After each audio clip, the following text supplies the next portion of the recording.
At exactly 3:03 a.m., the sky did something it had never done before. It knocked. Not thunder.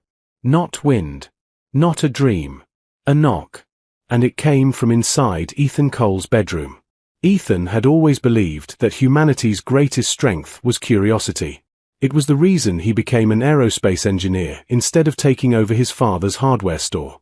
It was the reason he stayed awake most nights studying satellite anomalies for a private research firm no one had ever heard of.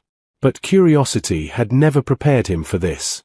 He opened his eyes slowly, expecting darkness.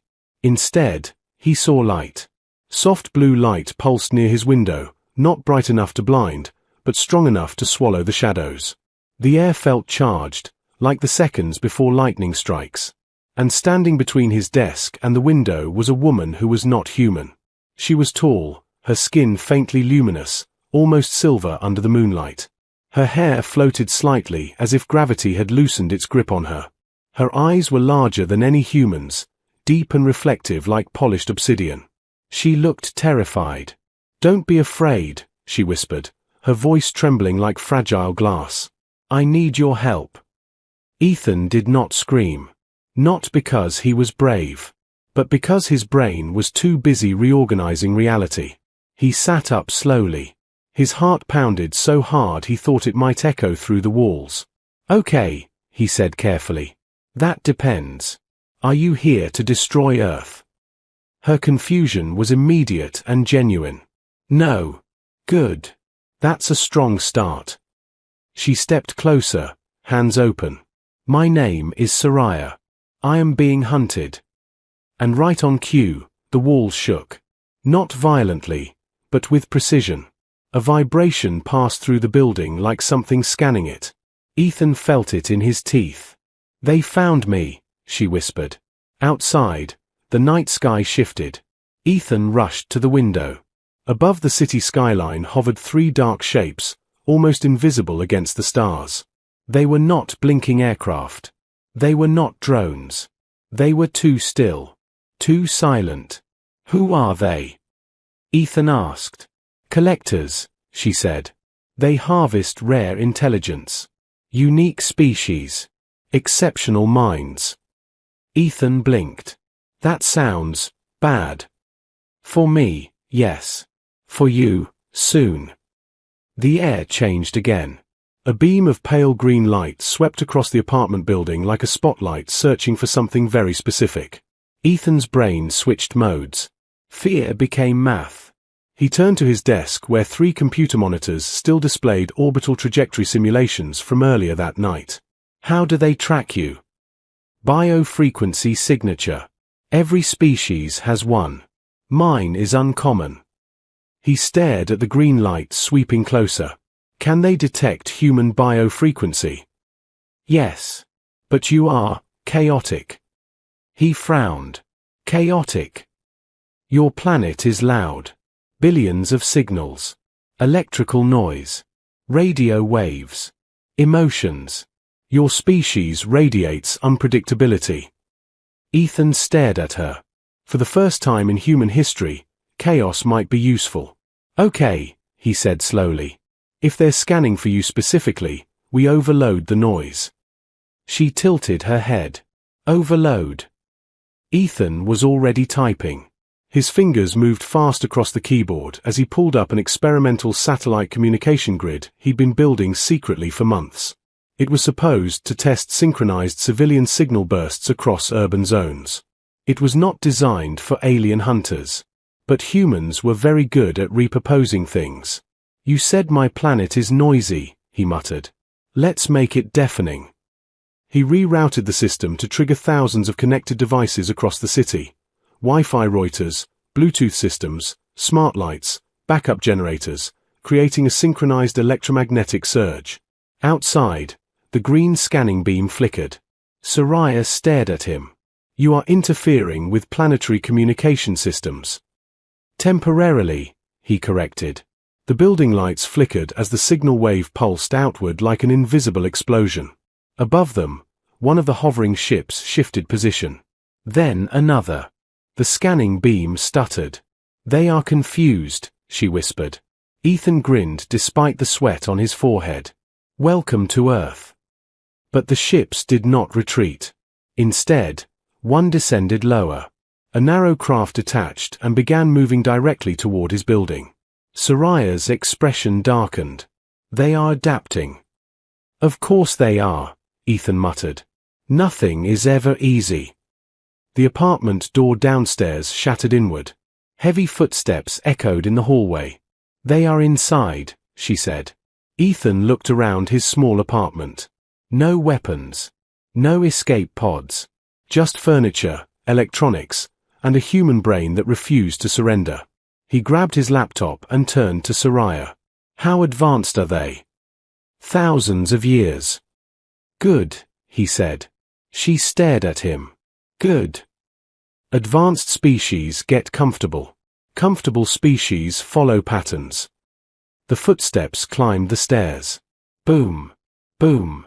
Boom. Ethan pulled open his closet and revealed something odd, a crude prototype of a directional EMP device he had built for research into satellite interference. It wasn't military grade. It wasn't even legal. But it worked. Will this kill them? She asked. No, Ethan said honestly.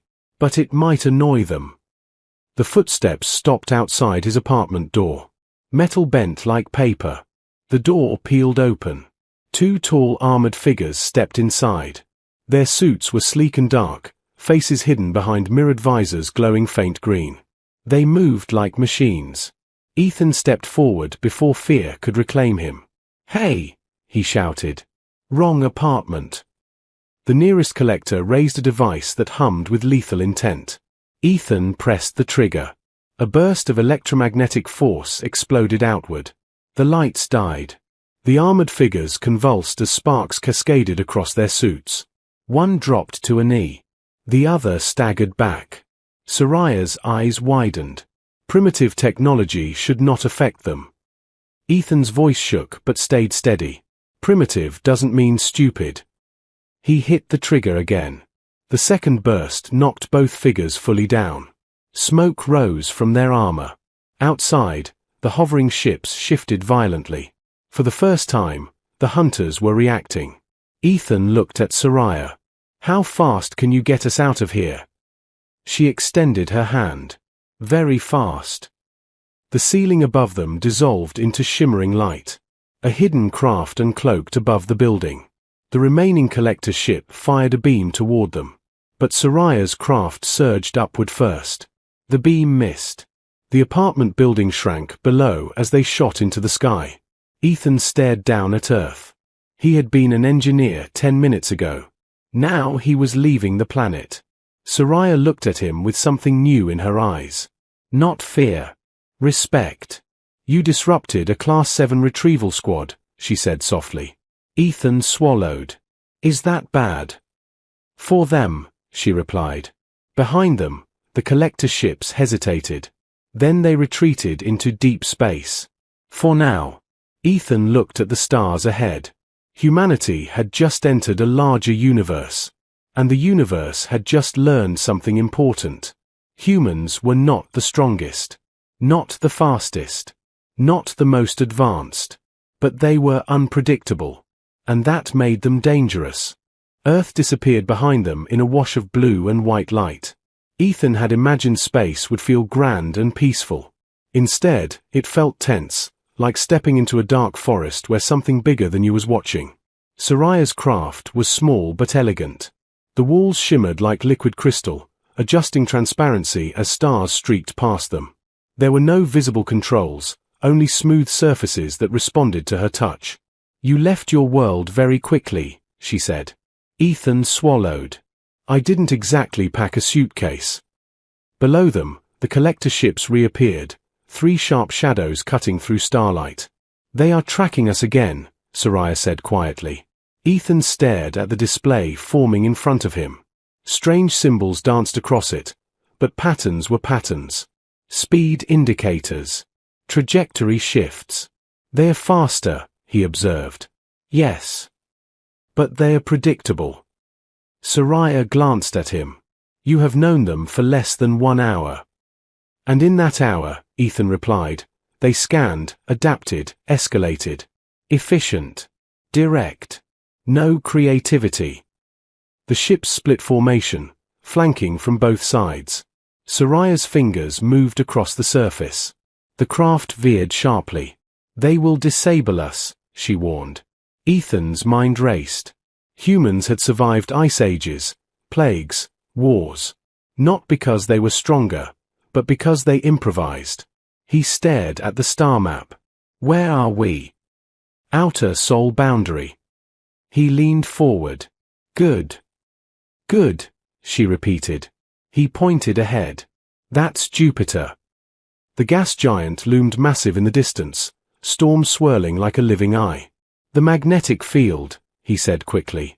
Radiation storms. Electromagnetic chaos. You said they rely on precise scans. Yes. Then we make space messy. The collector ships fired narrow beams of violet light. One grazed Soraya's shield, causing the craft to shudder. Structural integrity falling, she warned. Ethan grabbed the interface.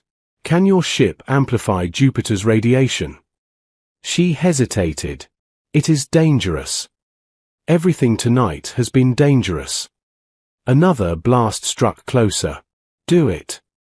Soraya redirected power. The craft angled toward Jupiter's upper atmosphere. Lightning storms the size of continents flashed below. The collector ships followed without hesitation.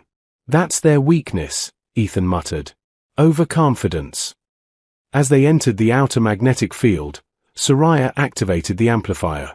The ship projected a pulse into the charged environment. Jupiter answered. Radiation waves surged violently outward, turning the space around them into a storm of interference. The collector ships faltered. Their formation broke. One spiraled briefly before correcting. They are losing targeting lock, Soraya breathed. Ethan grinned despite the fear clawing at him. Humans call this fighting dirty. Another radiation surge hit. One collector ship's shields flickered wildly. But then something unexpected happened. The lead collector ship stopped firing. Instead, it opened a channel. A distorted voice filled the cabin, harsh and metallic. Human vessel. Cease interference. Surrender the San. Ethan blinked. They speak English. Soraya's expression darkened. They are translating from intercepted Earth signals. The voice continued. Your species is primitive.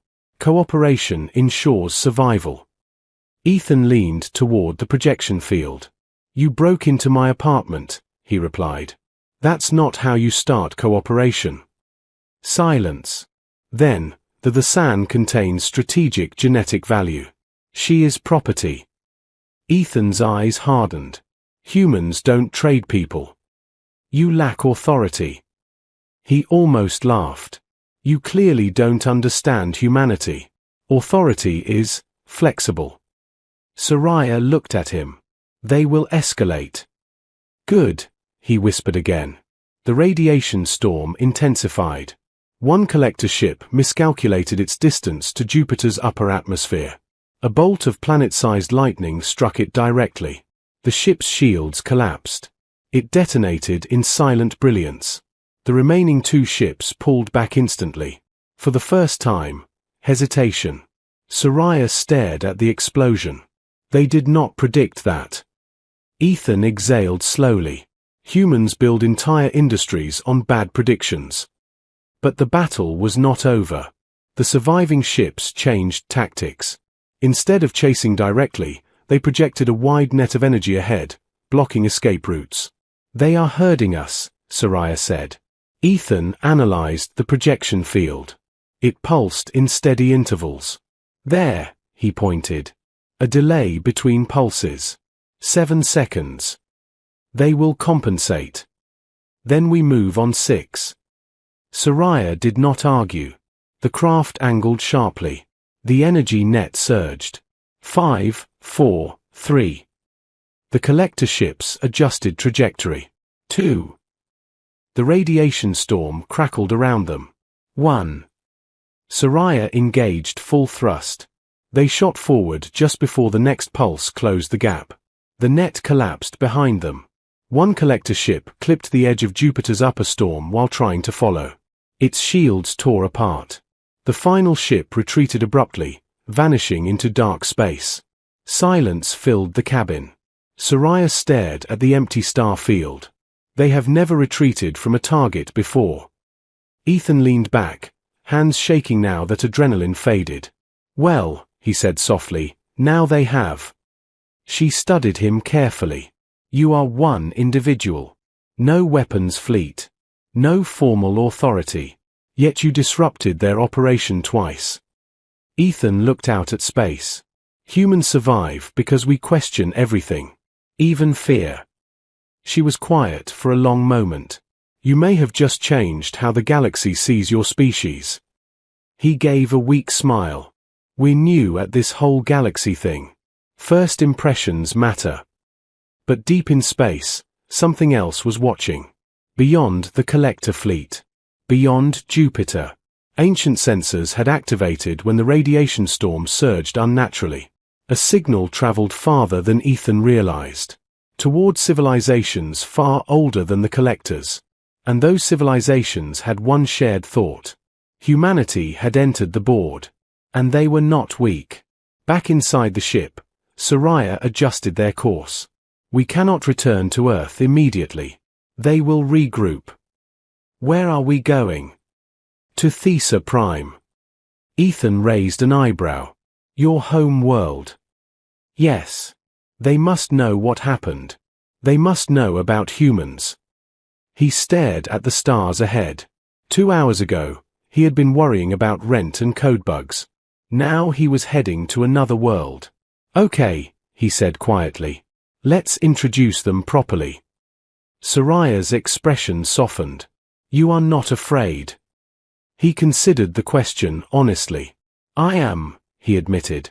But humans learned something important a long time ago. What is that? Being afraid doesn't mean you stop moving. The ship accelerated into deep space. Behind them, Jupiter's storms raged. Ahead of them, a galaxy adjusted its expectations. Humanity was no longer background noise. They were a variable. And variables change everything. The first thing Ethan noticed about Thesa Prime was the silence. Not the absence of sound, but the absence of chaos.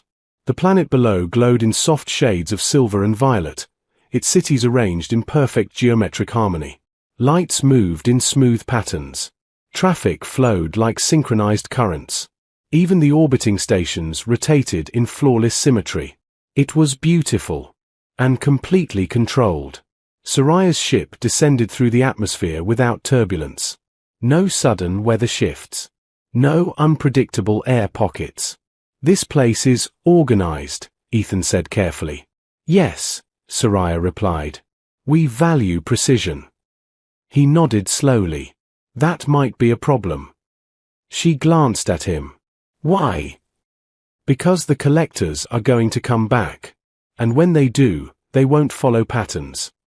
They landed inside a circular structure carved from luminous crystal-like material. Tall beings similar to Soraya waited for them, elegant, composed, eyes glowing with quiet intelligence. But Ethan saw something else. Concern. Soraya stepped forward and spoke rapidly in her language.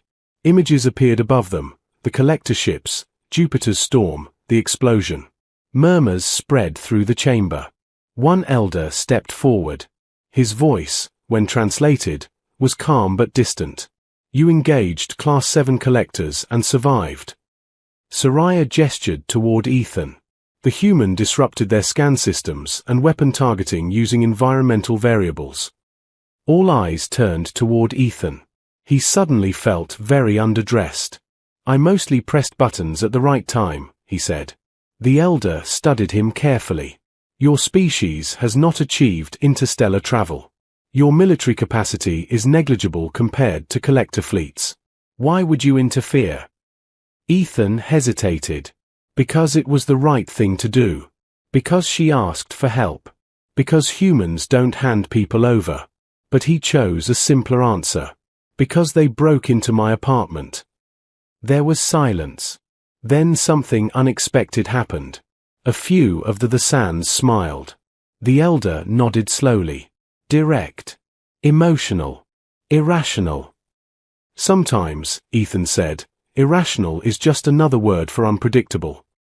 Before the elder could respond, alarms pulsed through the chamber. Red light. Sharp tones. A projection filled the air above them. 5 collector warships had entered orbit. Not 3. 5. They escalated, Soraya whispered.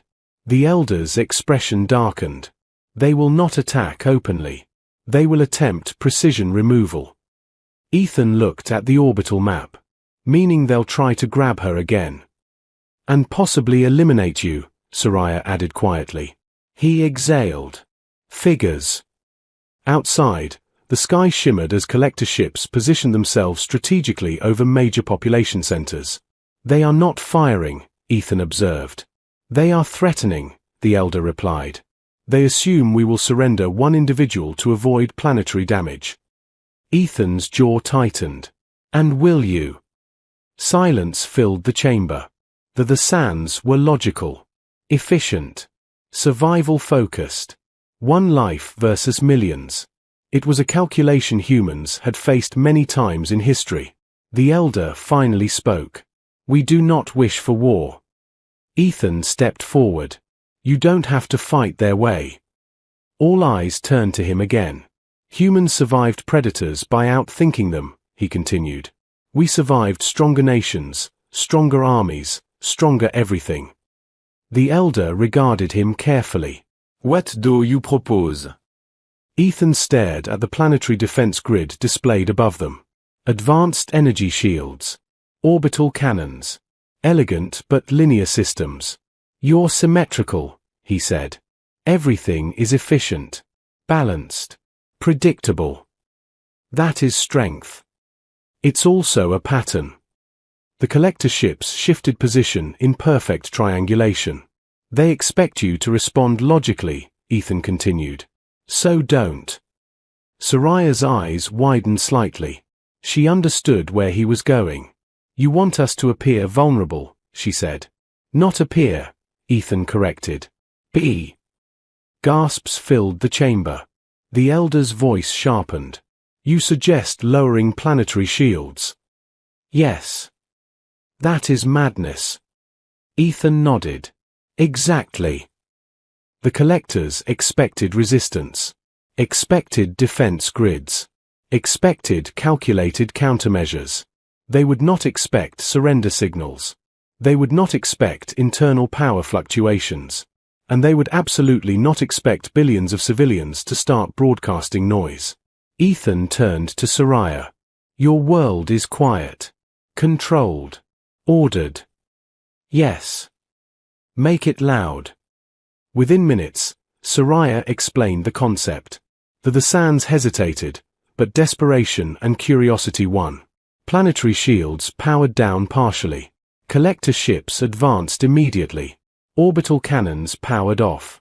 Collector boarding crafts launched. But then the second phase began. Across the entire planet, civilian communication networks activated simultaneously. Not structured signals. Not military codes. Random data streams. Art transmissions. Emotional wave broadcasts. Music. Mathematical paradox loops. Visual chaos projections.